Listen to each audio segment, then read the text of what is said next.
All right, so let's start the new year with the SEMrush 2024 Ranking Factors Report that came out. This is not a sponsored ad for SEMrush. Literally, I'm just going through some of the key statistics I think are really important to focus on, especially when it comes to ranking your site. I'm going to kind of go over some of the smaller websites and what they should be focusing on versus the larger websites. I think a lot of people get mixed up when it comes to how they should SEO their site for their particular needs, right? So for example, if you're a small blog that's just getting started, you're not going to be doing a lot of the things that the larger websites are going to be doing. What I find a lot happens with sites, especially people that are brand new, is they try to do a lot of these extracurriculars that really aren't going to benefit you from an SEO standpoint until you become a much larger website. With that said, let's go ahead and jump into the report itself. It's actually very well put together. SEMrush puts out some really good just general data across the board. So if you're interested in any of their content, I recommend you go to their website and kind of peruse around there. The page we want to get to is the executive summary. So this is essentially going down all of the different things that you should be doing from a website standpoint to rank. One of the things that I'm going to tell you right now is probably going to be the top 5 or top 6 of this chart is what you want to rank for or really focus on. Everything below that, if you're a small website, everything below that, it's really going to be a waste of your time initially. And I'm not saying that this is not going to help you rank and you shouldn't focus on it. If you have the time to focus on these factors, then by all means, make sure you're optimizing the website for every one of these key strengths. But if you're really trying to grow fairly quickly, get that free traffic from Google, one of the first things you want to do is build text relevance. And what that really means is you're building content that is related to the queries coming into the website. You know, for example, if you're a cat website, and you're looking to become an authority on everything about cats, you're going to write a whole bunch of text or content related to cats, cat vets, the best cat toys, stuff like that, right? So you're going to make sure you're trying to cover every possible topic you can. So what I recommend to almost every beginner website is to just write content related to what people would be searching for related to your particular topic. And from there, once you have enough content, let's say you're well into, let's say 2,000, 3,000 pieces of content, if not more, at that point, then we can start looking at, Google Webmaster Tools, Bing Webmaster Tools, and I already see some people laughing who uses Bing Webmaster Tools. It's another area to get free search traffic. So don't knock it just because it's not the number one right now. All right, so URLs organic traffic. This is going to be related to the URLs that are bringing in the most traffic to your website, because essentially what this is telling you, this is what Google is ranking you for from an authority perspective based on the articles.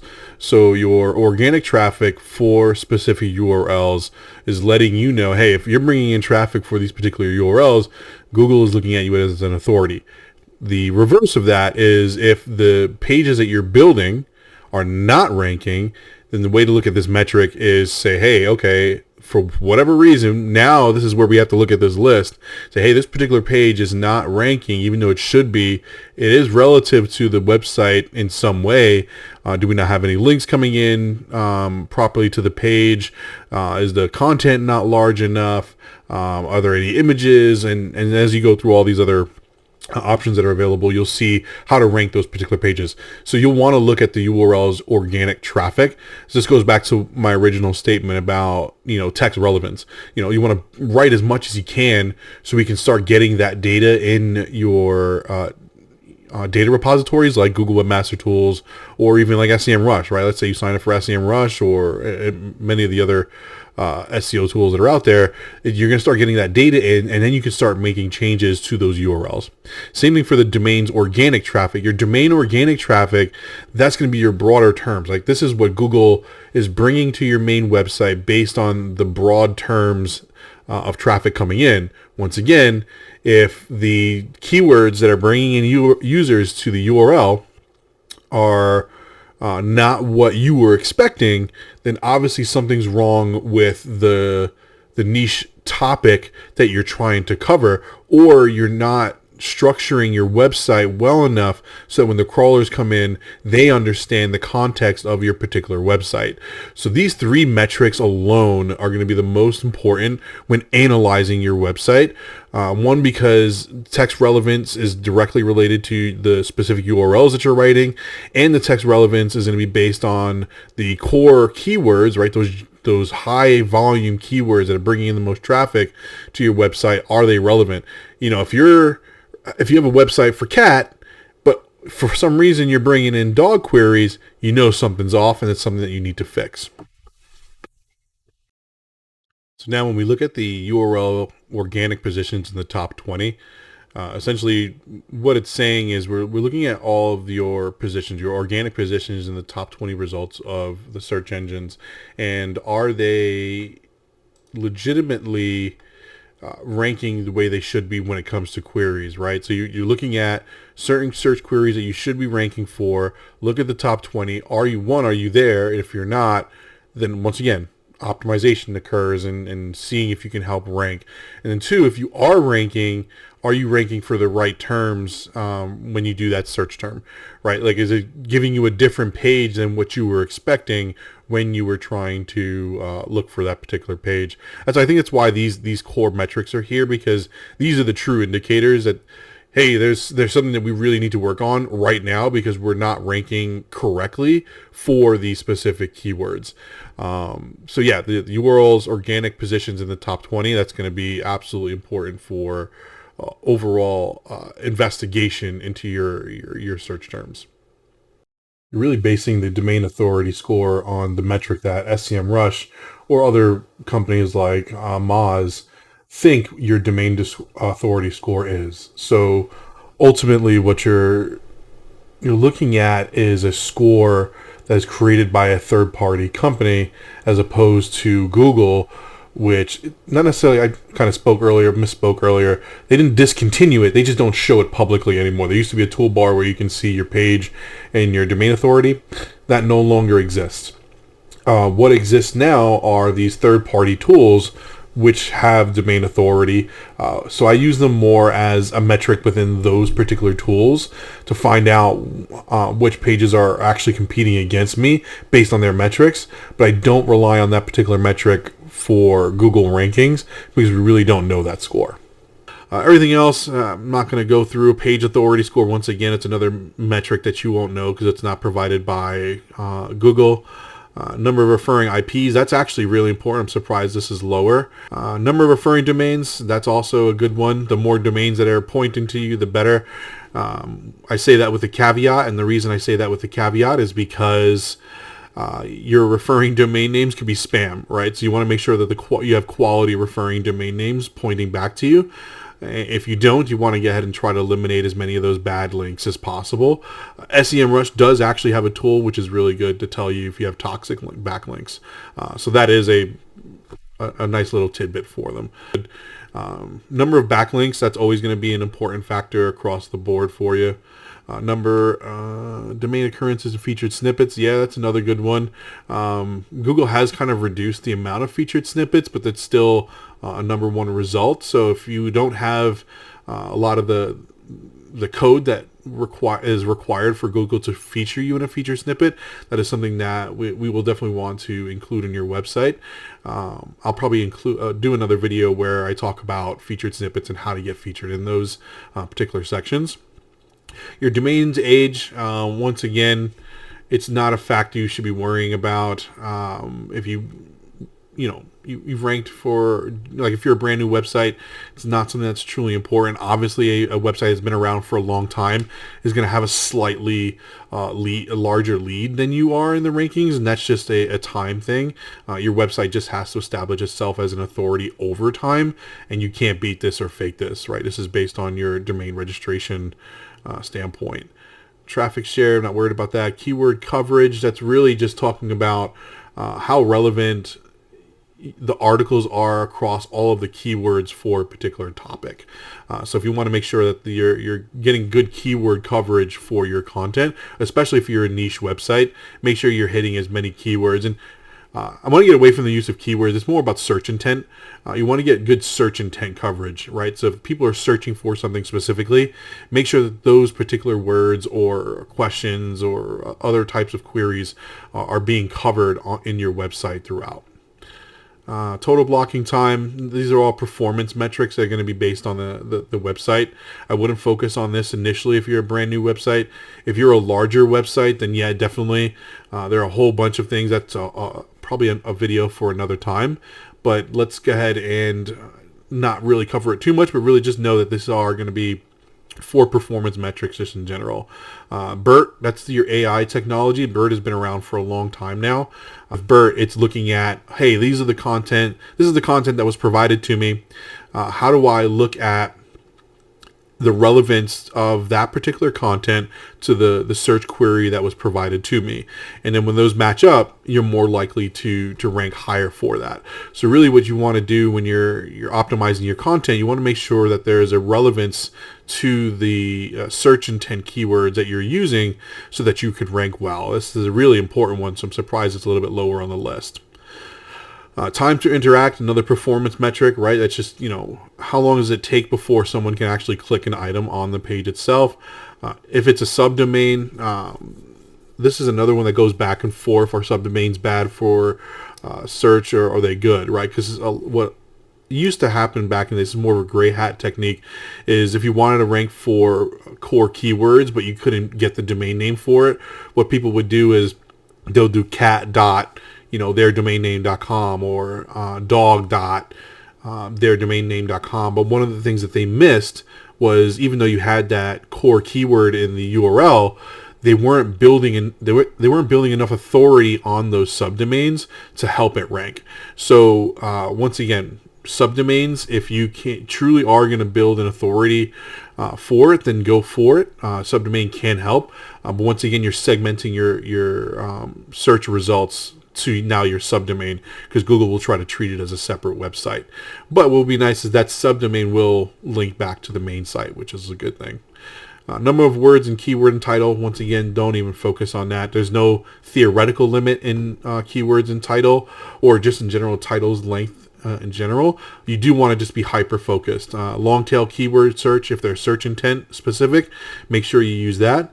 If it's a more competitive short keyword, then use that, and then use any kind of action words to help rank for that. Alt tags, while it's interesting that it's low here for image ranking, right, for Google image search rank, this is going to be really important. So it really just depends on how SEMrush was looking at their data standpoint, because I would bet you if we were looking at, hey, I want to rank my particular images on my website, this metric would probably be one of the top metrics you would want to rank, no matter if you're a small website or a large website.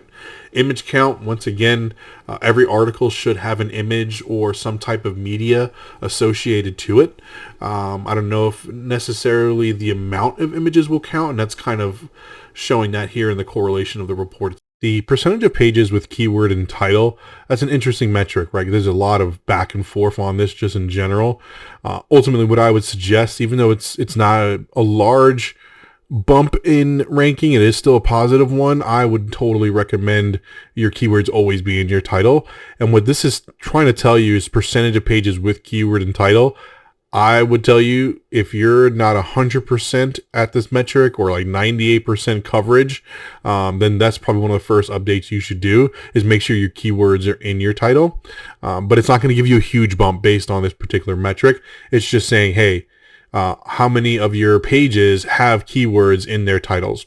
But remember, going back to that natural language understanding through the artificial intelligence, the AI, the BERT, trying to understand the context of your page.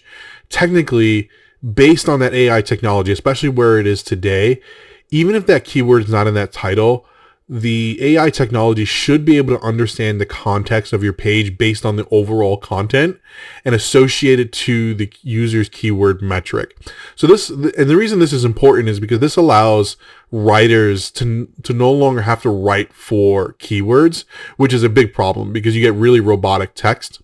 Whereas in what you can do now is write naturally, and the focus should be this is going to answer this particular query, but it's not going to be in a robotic sense. I'm not going to, like, every 2 lines, I'm not going to read the same keyword just because I'm trying to rank for it. It should sound natural to the user when trying to rank for it. So I think this is one of the more important ranking metrics. Even though it's not going to give you a huge bump, it is an important metric just from just SEO maintenance in general.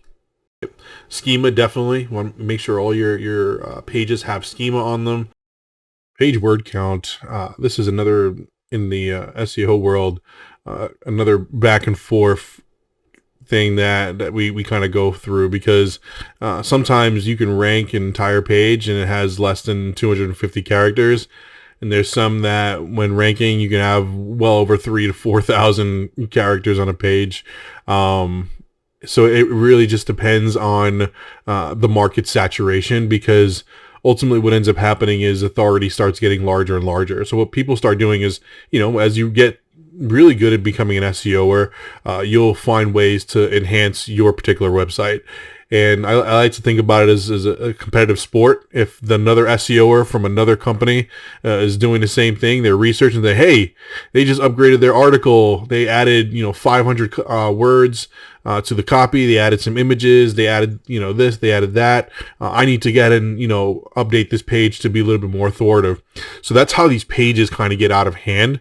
And what I'm happy to see is that the metric itself actually doesn't impact the overall authority when it comes to ranking, right? So what I mean by that is, even though you can have a very short page or you can have a very long page, it won't impact your ability to rank number 1.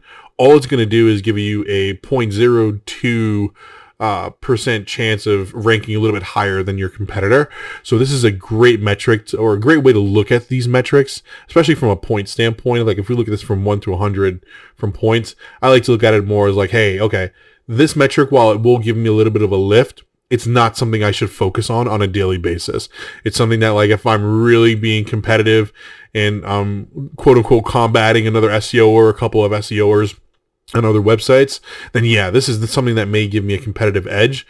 All right, so let's cover this real quick. These last metrics are not really going to help you too much and just give you an upper edge if you're really trying to get an edge or a number 1 position and you're having a hard time doing it. So now you need to try everything you can to get that edge. So percentage of pages with keyword and description, sure, put as many of those in there. It's not going to be a massive hit positively for you, but make sure the keywords are in the description. It just makes sense, especially if it's for search intent, because people are going to read the description and that's what's going to help them decide, as well as the title, if they're going to click your particular link over someone else's in Google search. Video count on page is no different than image on page. If you don't have a video to put on the page, create one. If you can't, or the article doesn't call for it, it's okay not to have it. HTTPS, just make sure your site's secure. I would not understand why anyone would not have a secure site today, especially in today's environment. List counts. That's really just, when you see the bullet points on a page, it's a good way to get more search intent keywords on the page itself without having to write huge articles. Just make sure that the content that surrounds those listicle type tags is relevant, or you're going to get kind of dinged for keyword stuffing. URL length, subfolders, keep it short and sweet, just like a computer. Number of words in a description. It's important to look at, because there is a limit on how many characters Google will show in search based on desktop or mobile. But overall, it's not something that should keep you up at night worrying about how many words I put in my description. Just make sure that the words that are shown are the most important, or the ones that are going to convert a click, right? So you can have a long description, but really I would say the first 2 sentences are going to be the most important, because those are the ones that are going to bring in your traffic. I'm not worried about LCP field, branded search traffic, share, domain base, not worried about tables count. If your site has tables, it's time to probably hire a agency or a web designer like me to rebuild your site, because you should not be using tables at all. Content age. I actually think because of where we are with the age of AI, you want the newest content available for you. Whereas in old content, because of the way search worked before, Chat GPT kind of blew up everything, your old content would rank really well. But now people are, I'm not saying there's a huge percentage of people doing this, but I'm saying a lot of people, if they are using Chat GPT, it's kind of like how ad blockers started back in the day. There weren't a lot of people until there were a lot of people doing it. Eventually, your old content will see a decline in search, and it's not because of ranking factors. It's because of users and which platforms they're using for those particular search queries, right? Their search intent. So I would maintain a fresh content website when you can, because your older content, once these AI trained models are trained on this content, it's more likely to answer that question much better in the user's context than you would, because a lot of times people try to write for ranking. So I think if there's any other metric of all of these in the list, the content age, I would actually try to get the newest content if possible. Title word count, once again, it's not a big deal. Just make sure that the title that is showing is the most important, because that's what's going to lead to more clicks. Number of words in a title, once again, not important. The CLS, those are all performance metrics that we'll talk about that now. Bounce rate. Man, this thing has been around forever. I won't get too much in detail, but people are always arguing about bounce rate. Honestly, it should be the last metric of any metric that you're looking for on your website that you should be focusing on, because it will literally put you in a conundrum, because you'll see where you reduce your bounce rate, and then literally your company will be like, well, the bounce rate is reduced, but we lost conversions, or hey, the bounce rates increased, but conversions have increased. Why? Right? The bounce rate has always caused these weird anomalies in data metrics. So one of the things I use it as a more of a relative metric. Say, hey, yeah, here's the bounce rate. This is where it is. We're going to monitor it, see how it performs. If it's not affecting conversions on a page, whether we raise it or drop it, then we'll ignore it on this particular page or across the entire website. If the bounce rate does affect the website in a either positive or negative way, then yes, then you need to start making changes. But bounce rate, once again, it's always going to be a metric that causes a lot of angst to most SEOers, especially when they're reporting on it. Server response time, that's a hardware issue. Sometimes software, don't get me wrong. But the first thing will be hardware. So one of the fastest ways to fix server response time is to get on a better hosting provider. So for example, let's say you're using a GoDaddy cheap $4 or $5 shared hosting plan. Think about moving to something like Vultr or DigitalOcean, or even AWS or Google Cloud. These will provide much faster environments for you, but then you lose that customer support full managed situation. So really, this is going to be a hard decision. It's going to be a decision for, if you're a larger website, for the company to make on what they want to invest technology-wise. If you're a smaller website, you probably want to go with like a WP engine, which may have some shared resources, but they're in the cloud environment. And they have some other caching technologies, Nginx and so forth, that they've built in to help with speed on their websites. So there's a lot of things, and we'll go into those things in future videos. But yeah, server response time, mostly a hardware issue. If it's a software issue, which essentially what that means is when you run code, a lot of that code, because like if you're running a WordPress site, is running on PHP. So all of this code is running on a remote machine. The longer it takes for your website to process the information through PHP and then feed it to the user on the front end, which is their computer, that also affects your server response time.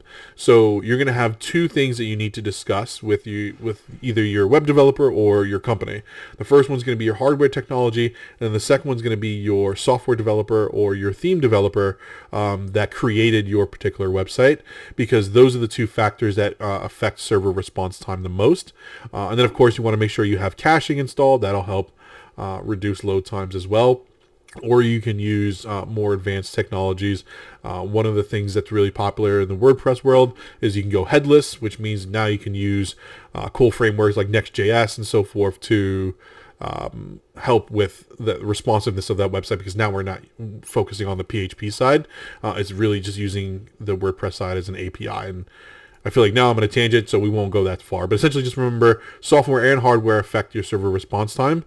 A faster server response time is good for users, but as we can see in this particular chart, it's not going to be a huge ranking factor. But a faster experience is always a good experience for users because they're more likely to come back to the site. URL length characters, always keep things as short as possible. It's just easier for readability across the board itself, but it won't affect anything else. With that said, there's not really anything else that we need to cover in this particular article. You can go through the rest of the article, and it kind of just breaks down where those metrics came from, why they came up with those metrics, and so forth. If you have any questions, again, leave them in the comments below. I look forward to creating the next video for you.